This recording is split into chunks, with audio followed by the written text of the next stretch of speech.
Welcome to the Salem music scene. I'm Pelka. I'm Dave. And today we're sitting down with City of Pieces.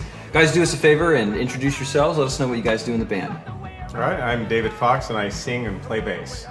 I'm Karen Holman and I sing and play guitar. I'm Doug Hoffman and I play the drums. Awesome. You guys are a trio, a punk trio here in Salem. You guys are a lot of fun to watch live. You guys emanate some amazing energy. We had a lot of fun seeing you guys play at the Triangle a little while ago. Tell us what you guys like about playing in Salem. I'm going to let Karen start on that. Oh, wow. And she wrote a song about it. I love it playing in Salem because every show is a party. All of our friends are there. It's always friendly faces, and we get to just rock out and have a great time every time. Super fun. I think there's something interesting about Salem, too, that people here really, not only do we have a lot of very creative people who create great music, who are very artistic, but also we have a lot of people who really appreciate music for what it is. Oh, yeah. And, not just genre-specific music, but all music. I mean, and I think one of the unique things about Salem is that you can go to a show and see hardcore and punk and dark wave and maybe singer-songwriter in one show, and we all seem to appreciate all of that. And that's something that I don't think is entirely unique to Salem, but is probably more so than you might find in, at least in my experiences in Portland and whatnot. Yeah, I'll agree with that. There's a lot of times where you go out to a show and it's multiple genres. And it's a lot of fun. You get some variety in your night instead of just, one loud sound over and over again. Right, yeah. So you guys are, you're about to go in to start work on a new record, I understand. Tell us a little bit about what you guys are thinking going in. What do you think, Doug? I think our first record, we spent a lot of time working really hard with Kyle at Bonsai, and something that's the primary difference about our first record here is that there was another member of the band at that point. There was a fourth member, there was another guitar player. Paul. Yeah, Paul, and he's in Wire Monkey Mama now, performing. But so going into the studio this time, first of all, we're a trio. So as a trio, and I noticed after Paul was away from the band that we were a lot louder kind of in general, just we had that more of a wall of sound. And now, and for the past, I guess it's been 2 years? Year and a half or 2 years or something. And once it's just the three of us, the term power trio is really important. We have to really own it and fill in those gaps or let the gaps happen. But when she's playing a riff or introducing this beginning of part of a song, or David's singing, or I'm doing some drum thing, we really have to kind of bring more to the table and own our roles a little bit more than we did when there were more people in the band. And not to say that each group is different, each group has their own personality and the way they work, but with us, our character really comes out in each piece. Like we're all like a different color of the spectrum, or we're a different part of a superhero group, or like we have these different flavors that we bring together. So going into the studio this time, that's really gonna show. And we did a trial, we recorded one song and kind of got the feel for what that's gonna be like. And then we're still kind of working on what studio we wanna go to. And surprisingly in Salem, there's a lot of options. Oh, yeah. A lot of good options. Yeah, I'll agree with that. I think we've had, other people that we've sat down and talked with. It's surprising how many different people say, "Well, there's this studio we worked with, and then someone else is a different one, a different one, a different one." It's all in Salem, or nearby, one of the two, which is really cool.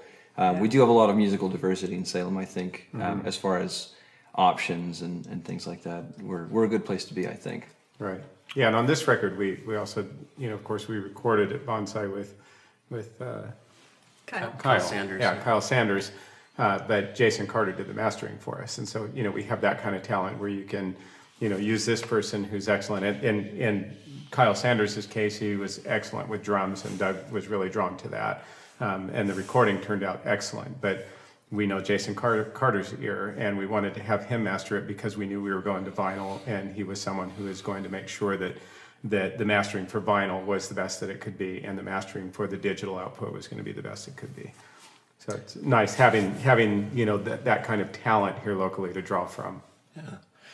punk rock is known for like it's really fun atmosphere and kind of a stripped down aesthetic. How do you capture that when you guys go in to record? Like, is that an element that's important to you when you record? Thank you for asking. Yeah. Very, very important. So we record live. Like in terms of that's so cool. piecemealing, we do that as little as possible. The vocals will be recorded separate, but we try to record the music live, and it's still kind of a challenge. And I would say that that's the most important thing to us going into the studio.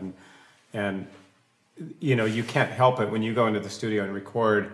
You have a tension that you don't have when you're practicing at our practice space after work. And we are all, I think, somewhat emotional people. We're all very busy people.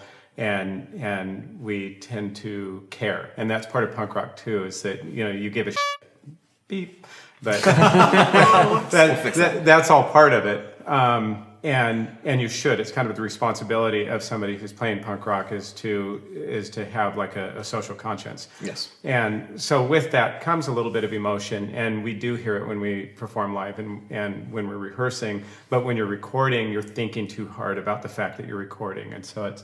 You want to try to step outside of yourself a little bit and forget that the recording equipment is there and that you're on the clock and all of that. And so that, for me anyway, is something that I'm very cognizant of, is trying to make sure I'm staying in the moment and not worrying too much about the fact that we're recording, because you aren't going to sound as sincere and as emotional and correct or impactful. Sure.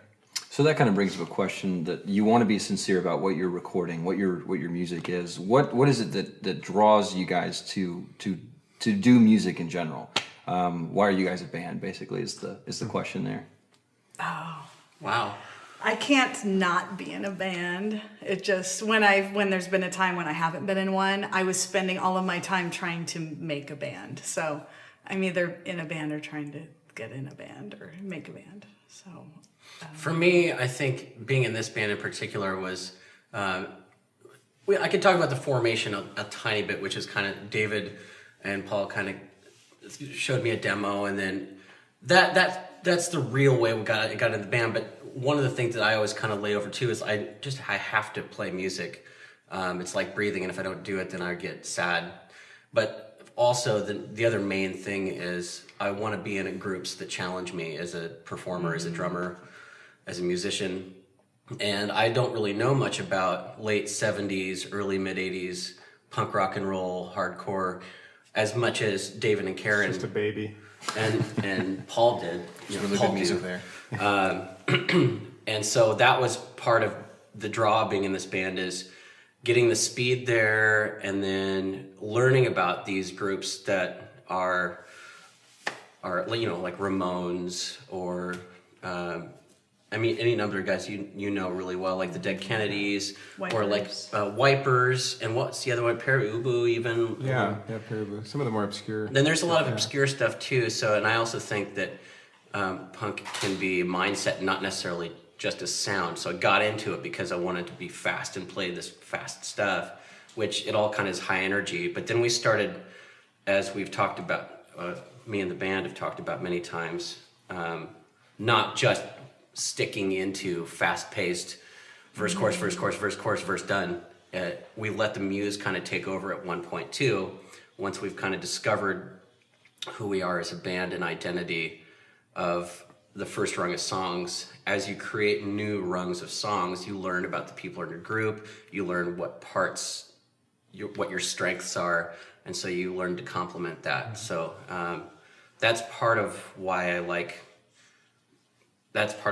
being in this band, is because drawing on those influences that we've talked about in tens more, and then making our own version of that. And even getting kind of new wavy, getting kind of out of the box. Right. Yeah, I think with this band, it really is a matter of, we all have similar energy levels, and all bands are different, but there's something about us that when we create something, it usually ends up kind of fast, but there's some kind of buildup of angst that is released and it's not negative angst necessarily. I mean, can angst be positive? It's positive angst. But there is, there's something, it's like a release that we have in our rehearsals and when we're writing music, but it's something that I think we all share. And that's really what keeps us together as a group, is that we just all feed off of that. And we end up writing these songs that are already, 130 beats per minute. And then when we perform them live, they're 156 beats per minute. Yeah, that's about right. Yeah. So Or they go from 130 to 150 during the song. during this, yeah, but that's you. Yeah, that's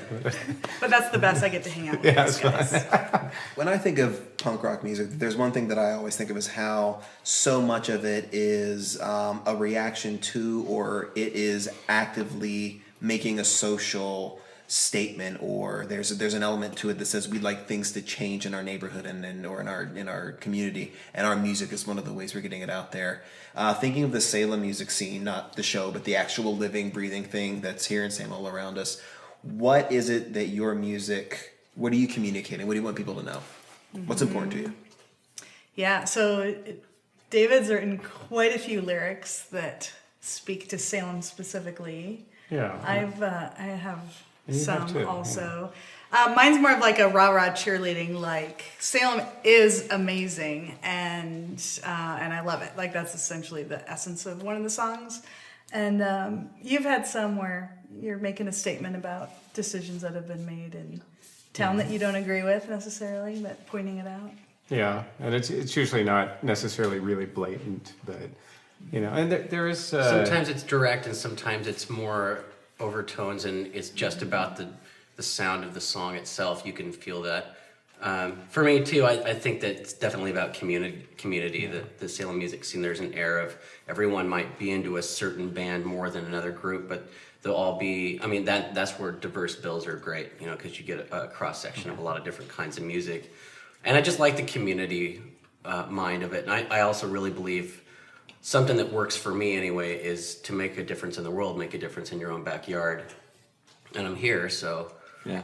Did you notice on our record that we have side 97301 and side I did. 97302? Yeah, I thought that was really So cool. those are two of our zip codes anyway, but and that actually is directly related to one song I've been blessed by the city of Salem, and that's how there's a couple of parts in the song where we're taking it to the bridge, but instead of saying 1, 2, 3, 4, we're going 97301, and so I think we're very much Salem centric because we appreciate Salem, and I think it's okay to be frustrated with your community, with your society, with your world, and love it at the same time. And I think you get a lot of that with this band because we really do love Salem, but we're also calling Salem to the carpet on things that need to be addressed. That's what you do with things you love. You Yeah, help them get Absolutely. better. Yeah. Yeah. Yeah, when your kid shows home late, That's you right. tell them what for. That's right. All right. Well, guys, where's a great place or the best place for fans to reach you guys?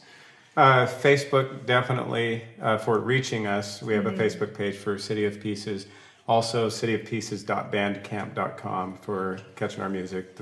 This album is up there, and I don't think the more recent recorded song is there. Of course, listening to local radio, KMUZ, our songs are played on a relatively regular basis. Yeah. So, Yeah, I hear them every once in a while. It's good stuff. Well, thank you guys so much for being on the show. Thank you. You can catch interviews like this at SalemMusicScene.com, and we will see you guys next time. all right, thank you. Thank Thanks. you. Yeah, thank you guys. Hey, we did it.